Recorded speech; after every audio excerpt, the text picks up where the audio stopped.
नमस्कार दोस्तों, प्रोग्राम आपकी सेहत में आज बात होगी टीबी की, यानी ट्यूबरक्लोसिस। दोस्तों, टीबी आज पूरी दुनिया के साथ साथ हमारे देश के लिए भी एक बहुत बड़ी समस्या है। कहा जाता है कि हर एक सेकंड में एक व्यक्ति इस बीमारी की चपेट में आ जाता है और यही एक व्यक्ति अब एक साल में 15 नए लोगों को ये बीमारी सर्कुलेट कर देता है। लगातार इसका जो दायरा है वो बढ़ता जाता है। क्यूरेबल बीमारी है, लेकिन ये भी कहा जाता है कि अगर पूर्ण इलाज नहीं लिया जाता है तो ये गंभीर हो सकता है। आखिर क्या है चुनौतियां इसके साथ और कैसे इसे बचा जा सकता है, इस पर आज हम जानकारी हासिल करेंगे डॉक्टर जावेद इकबाल साहब से, जो कि कंसल्टेंट हैं city hospital government medical college Jammu में। सर, आपका हमारे प्रोग्राम में स्वागत है। सर, जब हम बात करते हैं ट्यूबरक्लोसिस की, तो सर ये इतनी गंभीर बीमारी है, इतनी हाईली ट्रांसमिटेड बीमारी है, जो इसको समझना और इससे बचना बहुत इंपॉर्टेंट है।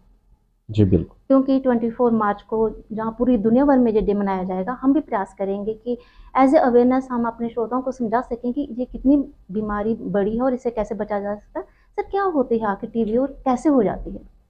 ट्यूबरकुलोसिस या टीबी जिसको हम शॉर्ट फॉर्म में कहेंगे, एज ओल्ड डिजीज़ है। यानी जहाँ से हमें ह्यूमन हिस्ट्री को हम स्टडी करते हैं तो वहाँ से ही इसके हमें लक्षण जो है मिलते हैं।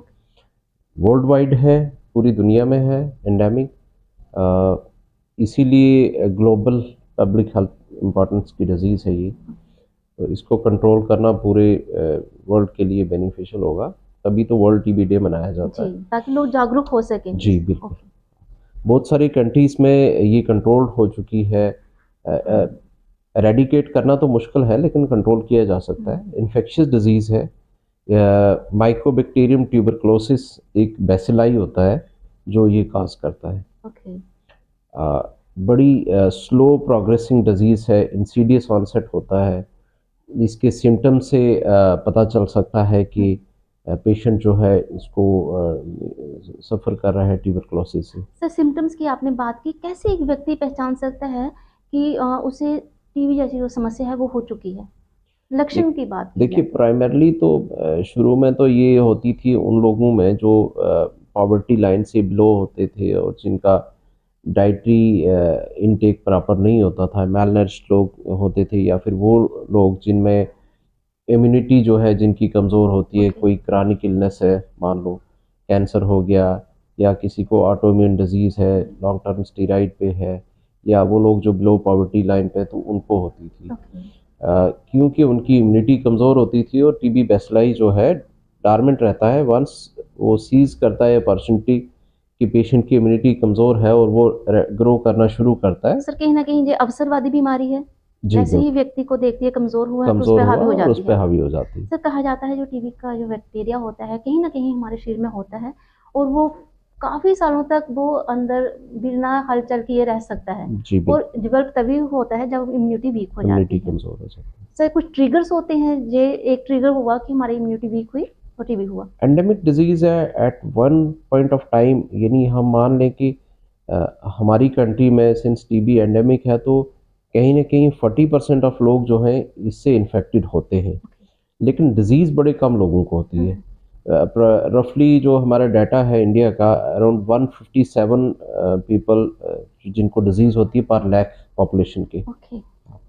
तो डिजीज और इन्फेक्शन में काफी डिफरेंस आ जाता है। इन्फेक्शन तो हम कहेंगे कि हर 100 लोगों में से 40 लोगों को किसी ना किसी वक्त इन्फेक्शन हुआ है, लेकिन उन सब को डिजीज़ नहीं होती। सर, कितने समय लंबी जो खांसी होती है, इसका जो मेन लक्षण रहता है उसे डायग्नोज करवाना चाहिए? जी, मोर देन 2 to 3 वीक्स की परसिस्टेंट कफ हो,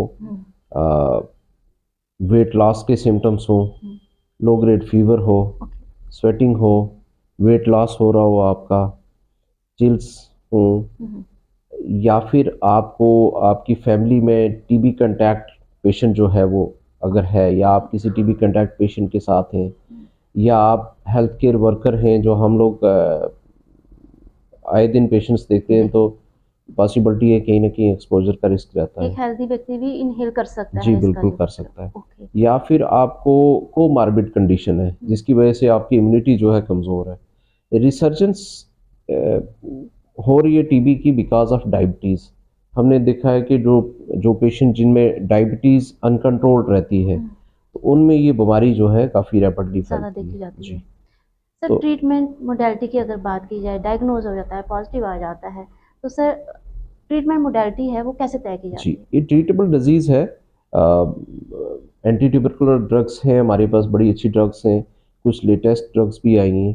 प्रॉपर ट्रीटमेंट किया जाए और प्रॉपर ट्रीटमेंट लिया जाए, ये दोनों बड़े इंपॉर्टेंट चीज़ हैं। ओके, तो कंप्लीटली क्योरेबल है, ट्रीटेबल है। ट्रीटेबल है जी, और इससे ठीक हो जाता है। सर जैसे बिल्कुल। आपने कहा कि पूर्ण इलाज लेना जी। बहुत इम्पोर्टेंट है, क्योंकि अगर छोड़ दिया जाता है तो कितना गंभीर हो जाता है सर। देखिए, अगर हम प्रॉपर इलाज ना लें अब, या प्रॉपर इन द सेंस कि हमें डेली जो हमारी शेड्यूल्ड मेडिकेशंस हैं अब उनमें आनाकानी करें, या बीच में हाफ मेडिसिन्स लें, हाफ नहीं लें, या तोड़-तोड़ के दवाई लें, या कुछ दिन बंद कर दिया, फिर ले लिया, फिर बंद कर दिया, तो उससे जो हमारा टीबी बैसिलाई है उसमें रेजिस्टेंस पैदा हो जाता है। रेजिस्टेंस से जो फर्स्ट लाइन हमारी जो जो रिलेटिवली सेफ ड्रग्स हैं, जिनमें कोई साइड इफ़ेक्ट नहीं होते और मोस्ट इफ़ेक्टिव ड्रग्स हैं, उनका अगर रेजिस्टेंस हो जाए तो फिर टीबी ट्रीट करना मुश्किल हो जाता है। अगर ड्रग रेजिस्टेंस टीबी हो जाए तो उसका जो प्रोग्नोसिस है वो थोड़ा-सा डिफ़िकल्ट है, rather than drug sensitive TB जी, की। सर जी, कहीं न कहीं आपका कहने का अनुसार है कि लंबा इलाज होता है, लोग क्विट कर देते हैं, जब मिस हो जाता है तो जी, ड्रग रेजिस्टेंस हो जाती है, दवाइयाँ काम सही ढंग से नहीं कर नहीं पाती कर हैं। सर बचना होगा, इससे बचाना होगा, प्रिवेंटिव जो टिप्स हैं वो आप हमें क्या क्या देंगे कि कैसे इससे बचा जा सकता है और दूसरों को भी बचाया जा सकता देखिए, प्रिवेंटिव मेजर बड़े ज़रूरी हैं। एक तो आप जो है डाइटरी हैबिट अच्छी होनी चाहिए, बैलेंस डाइट लेनी चाहिए हम लोगों को। है?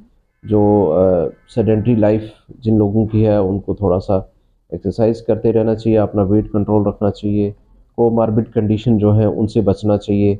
डायबिटीज़ है तो कंट्रोल रखनी है, अगर किसी को ओबीज़ है तो उसे प्रॉपर एक्सरसाइज़ करें, स्मोकर्स हों तो स्मोकिंग जो है क्विट करें। जी, अ, बाकी आपकी अगर फैमिली में या आपके घर में या आपके वर्क प्लेस पे किसी पेशेंट को, कोई टीबी पेशेंट है, तो उसको प्रॉपर गाइड किया जाए। जो पेशेंट है अगर वो अपना मास्क वगैरह यूज़ करेगा, पेशेंट यहाँ बड़ा इम्पॉर्टेंट है कि अगर घर में कोई पेशेंट है, जी, अगर वो मास्क नहीं यूज़ कर रहा और बाकी घर के सारे लोग यूज़ कर रहे हैं तो उसका उनको बेनिफिट नहीं नहीं होगा। होगा, ओके। तो जो हमारा पेशेंट है उसको मास्क यूज़ करना चाहिए, क्लोज इंडोर जो एनवायरनमेंट है, विदाउट मास्क फैमिली के साथ और ना हम बैठे। नहीं बैठे।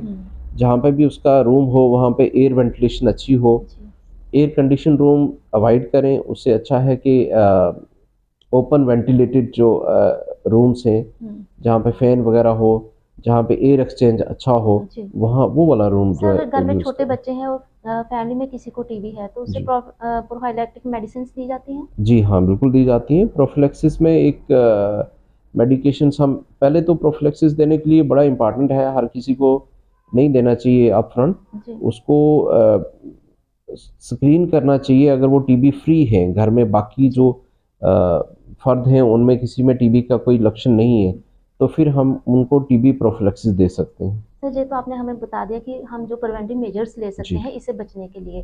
सर हमारे दुनिया के साथ-साथ काफ़ी सारा इसका बर्डन है, देखिए हमारे देश में भी इसका काफ़ी ज़्यादा बर्डन जी, है।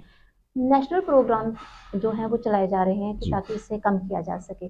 सर नेशनल प्रोग्राम्स क्या हैं और डॉट सेंटर्स की बात होती है वो क्या है? और जो एक न्यूट्रिशन डाइट के लिए जो हेल्प की जाती है वो क्या है सर? जी, गवर्नमेंट ऑफ इंडिया ने बड़ा अच्छा नेशनल टीबी एलिमिनेशन प्रोग्राम शुरू किया है, जिसका गोल है कि 2025 फाइटर तक टीबी एलिमिनेशन किया जाए। उसमें बड़े सारे प्रयास किए जा रहे हैं। एक तो पहले हमारी जो डॉट की रेजीम थी, जो मेडिकेशंस देते थे हम, हुँ, वो अल्टरनेट डे देते थे, एक दिन जी, छोड़ के एक दिन, तो अब वो चेंज करके डेली रेजीम पे लगाया गया। हुँ, सेकंड ये है कि पेशेंट्स को इंसेंटिव दिया दिया जाता जा है। रहा है पर मंथ। हर पेशेंट जो टीबी मेडिकेशन ले रहा है उसको अराउंड 500 रुपये गवर्नमेंट देती है, वो उसके डाइटरी न्यूट्रिशन के लिए उसे न्यूट्रिशन दिया के जाता लिए, डाइट के लिए। और फिर एक इंसेंटिव ये भी है, जैसे प्राइवेट प्रैक्टिशनर्स हैं उनके पास केसेस आते हैं, टीबी केसेस आते हैं, तो अगर वो अपने पेशेंट जो है नोटिफाई करते हैं तो उनको भी इंसेंटिव है 500 रुपीज़ पर रेफरल के लिए जी जी। गवर्नमेंट देती है, मैंने लिया है, मुझे डार्ट प्रोवाइडर हाँ जो मुझे बना है मिले। जी। ओके तो उससे जो जो पेशेंट अगर रजिस्टर्ड होगा तो जो डार्ट प्रोवाइडर हैं वो उसके टच में रहेंगे। जी अगर पेशेंट मेडिकेशन लेने नहीं आया तो वो उसको फ़ोन करेंगे, उसको फ़ोन करके पूछेंगे, उसका फॉलो अप जो है वो लेंगे। जी। सर कहा जाता है जो जागरूकता होती है वही हथियार होता है इस बीमारी से लड़ने का भी और इससे बचने का भी। सर एक स्टिग्मा भी लोगों में देखा जाता है। लोग टीबी पेशेंट जो होता है उसके साथ भेदभाव का जो सिलसिला देखा जाता है। बदलाव जो है वो कितना ज़रूरी है और कितना आया भी है लोगों में? देखिए एजुकेशन बड़ी इम्पोर्टेंट है इस चीज़ में, जो हेल्थ एजुकेशन है उसका बड़ा रोल है। भेदभाव नहीं करना चाहिए इन द सेंस कि बड़े सारे मेरे पास पेशेंट्स आते हैं, कहते हैं डॉक्टर साहब इनका हम खाने का जो प्लेट्स हैं वो अलग अलग रखे कर दें, जाते हैं। खाना उनका अलग कर दें, तो उससे कोई फ़र्क नहीं पड़ने वाला। हम अपनी वर्क प्लेस पे होते हैं, हमारे साथ में कोलीग्स होते हैं, मे बी कोई किसी को टीबी का इन्फेक्शन है, हुँ। तो पॉसिबिलिटी है कि हम इन्हेल कर रहे हों जी, बेसिलाई, जी। तो ये एयरबॉर्न इन्फेक्शन है। इससे किसी किस्म का टच करने से या खाना खाने से या उसकी उसके यूटेंसिल जो है, बर्तन जो है यूज़ अलग करने करने से की ज़रूरत नहीं होती सर इसमें। जैसे आपने कहा कि ये पल्मोनरी और एक्स्ट्रा पल्मोनरी डिज़ीज़ होता है, जी, कहीं भी हो सकता है शरीर के। जी वैसे तो बिल्कुल। लंग्स की बीमारी है, लेकिन शरीर प्राइमरीली के लंग्स। किसी भी भाग में हो सकती है। जी बिल्कुल। सर जो फैलती है, जो स्प्रेड होती है, क्या जी। वो ड्रॉपलेट से ही होती है? प्राइमरी मोड ऑफ स्प्रेड जो है ड्रॉपलेट इन्फेक्शन है। हाँ, उससे बचा जा रेस्पिरेटरी ट्रैक्ट के थ्रू ही होगा।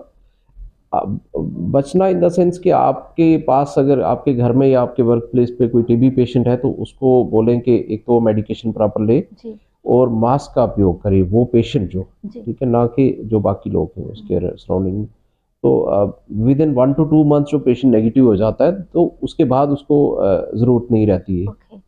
सर ये एक जन आंदोलन है कि जिसे समझना भी होगा और समझाना भी होगा जी लोगों को। बिल्कुल। सर आपने कीमती समय हमारे साथ शेयर किया, आपका बहुत-बहुत शुक्रिया। तो थैंक यू। दोस्तों डॉक्टर साहब हमें बता रहे थे कि जो टीबी है क्यूरेबल है, लेकिन अगर पूरे इलाज ना लिया जाए तो ही गंभीर हो सकता है।